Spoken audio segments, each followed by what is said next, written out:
Hello and welcome to Home with Sarah Jane. Today I have a gardening video for you. I thought it would be fun to take you into my pretty messy garden and just kind of show you around and also take you along to just plant a few things with me over the last week or so. So if you're new here, hello and welcome. My name is Sarah and I'm a homeschooling mom to two girls ages 11 and 14. And if you're a returning subscriber, thank you so much for stopping by once again. I do really appreciate you. So in this box, I am planting all of my favorite kitchen herbs. I have two different types of thyme, two different types of oregano. I had to think for a minute. I have cilantro, two different types of parsley, and I will eventually have basil, but I could not get to planting the basil right now because the night temperatures where I'm at, it's still dropping a little bit too low for the basil to actually, do well. So I can't plant the basil yet. But all of these herbs are like my favorite herbs to cook with. So I love to have them right outside on the patio so that they're easy for me to get to while I'm cooking and just very convenient. And I know that this looks like a lot of herbs for this box, but I've done this every single year where I've planted multiple herbs in a really small space, and it's always worked out really, really fine. Another thing that I do, though, is I do plant more of these herbs throughout my larger garden in pots or in different boxes so that I will have enough to also dry and preserve. So this is not the only area. And as you can see, like I said, I did keep some space to plant basil once it, heats up a little bit. So now I have moved on to planting some onions. I am just going through and I am picking out the best looking and the biggest little onions. Biggest little onions, that sounded weird. The biggest onions so that I can plant those ones first. Now, normally I plant onions or garlic or whatever directly into the ground, but we have been having some major issues with gophers lately, and the gophers killed almost all of my garlic and onions from the fall. And I was just so devastated. So I decided to go ahead and try planting onions in a raised bed. We'll see how it goes. I am going to try and show you a clip of some of the things that I'm planting today later, like a few weeks later, so you could actually see how they're doing as well. And I'm going to try and put that in at the end of the video. So I also went ahead and I started prepping this other raised bed box so that I could plant some asparagus. Now, I already have two asparagus plants that I had planted a couple of years ago in garden bags, and they were doing really, really well. I call them my little experiments because I had no clue what I was doing, but they survived and we got a lot of asparagus off of them. So I decided I wanted more asparagus because this is a vegetable that is pretty expensive a lot of the time. So that is definitely something I wanted to grow in my backyard because we love asparagus. So what I'm doing is I'm taking the two asparagus plants that I currently have and I'm transplanting them into this raised bed box. Now, I was trying to be super careful here. It doesn't look like it, but I was trying to be super careful. This was pretty heavy. It was a lot of soil in this bag. But yeah, I mean, I was just trying not to rip a lot of the roots. So that's what I mean by I was trying to be careful. But I'm just transplanting these two asparagus plants into this box. And then I'm going to be planting 18 more asparagus plants in this raised bed box. I know that sounds like a lot, but I really wanted to make sure that I was going to have enough to pretty much have with dinners or whatever whenever we wanted. And if you don't know much about asparagus, asparagus does take a long time to grow. So if you are starting asparagus from seeds, it is going to be years before you actually get to harvest any asparagus. So what I ended up doing is when I bought my asparagus plants that I'll be showing you in just a moment, these guys right here, I actually bought plants that were already 2 years old. They look kind of weird, I know. This is asparagus, but I bought 18 plants just like the ones I showed you, and that way I already am like 2 years ahead of schedule, I guess you can say. I still won't be able to harvest this new asparagus this season. I may not even be able to harvest it next season. We'll see, because again, it does take time. But I'm just really excited that I went ahead and got the asparagus going in my garden, because not only am I trying to plant a lot more asparagus, but I'm also in the process of moving my garden from one area of my backyard to another where I can actually have more space. And that's why I'm able to plant 18 more asparagus in this garden, is because I was able to have bigger boxes for planting because we moved our garden to a better location in our backyard.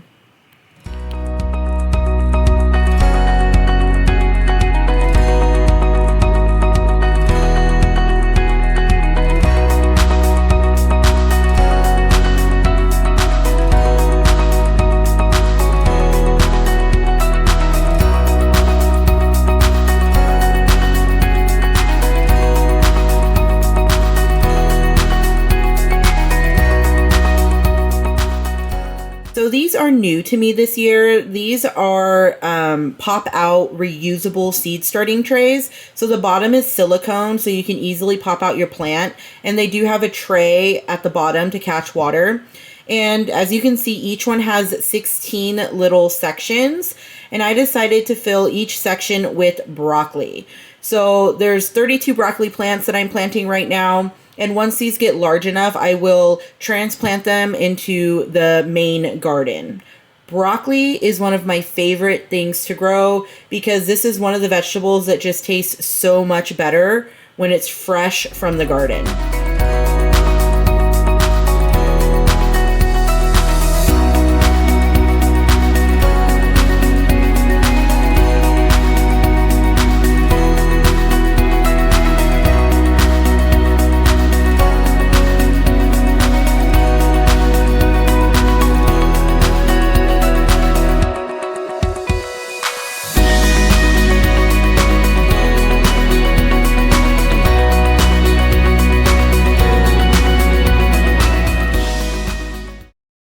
So now I've moved on to planting strawberries. I have decided to plant my strawberries two different ways this year.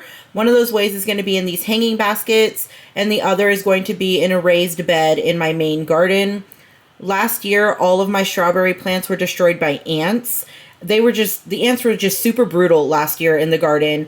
We used diatomaceous earth in our garden, and that still wasn't enough. And they killed all my strawberry plants. So I thought maybe I'd try putting some in a hanging basket to see if that would help keep some of the ants away or some of the pests away until we could figure this out. But I've decided to, like I said, grow them two different ways.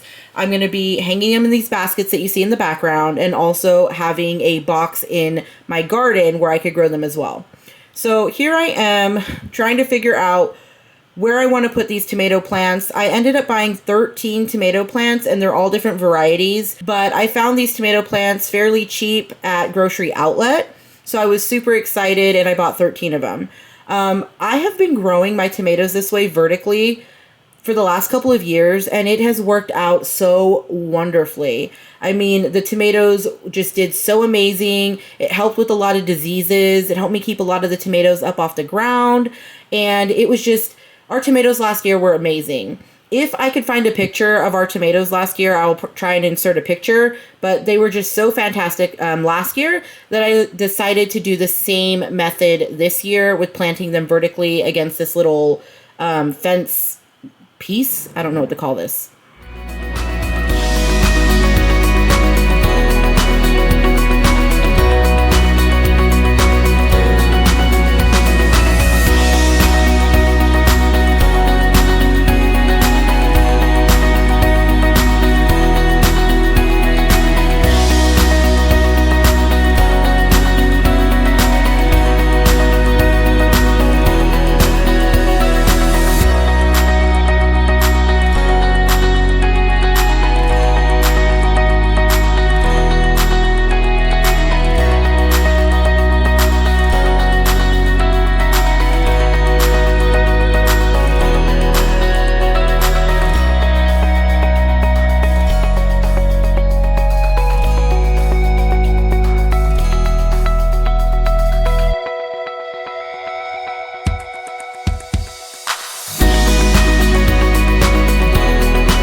Now, this tiny box is actually on the edge of my little arbor or archway that I have in my garden. So I decided to plant a few extra celery plants that I had. And in the center, there is a spaghetti squash.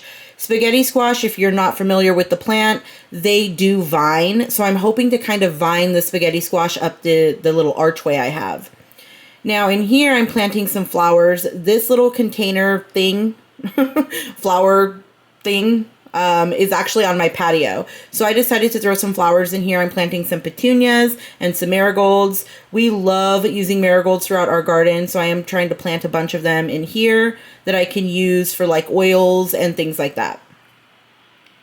Now, this is where my garden used to be. It was way smaller, and as you can tell, it's a mess. We've been moving everything to a larger part of our yard, and we just really wanted more space. We wanted a bigger, larger garden. And you can see back there, I still have some kale. Let's move on to the plants. Here's some lavender. These here, I can't remember what they're called, but the hummingbirds love them. So I love to have these right outside my garden. They're so beautiful. Here's some blueberries. And now let's move into the actual garden. This is where I'm moving my garden to. As you can see, that is a cornfield. If you follow me on Instagram, you will know why there's a cornfield in my backyard. Thank you to my brother. And as you can tell, again, this is a work in progress and it still needs a whole bunch of work. These empty boxes are going to be filled with lettuce and kale. Over here we have some peppers, so bell peppers, banana peppers. Those strawberries are hanging in the back. Along this fence piece, I'll be growing some cucumbers up there and some butternut squash. This box has some carrots and tomatoes. That's my lemon tree.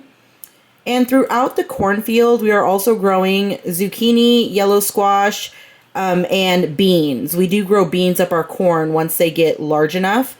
These were the onions that I was showing you that I planted. They've already sprouted and grown a ton. I have some cucumbers in here. These were different cucumbers, so I wanted to keep them separate. This is where some strawberries are going to go. I did plant some seeds. They haven't sprouted yet. We'll see if anything happens there. I planted some carrots. Again, this is a different variety. That's why it's in a pot. And these are the asparagus plants that you watched me plant earlier in this video. They've already started ferning. I'm still getting asparagus from my previous plants. That is a watermelon patch. Those sticks are basically just letting us know where we planted since it's directly in the ground. So that is it. If you have any questions, please leave it in the comment section. Thank you so much for stopping by. You have a great day. Bye.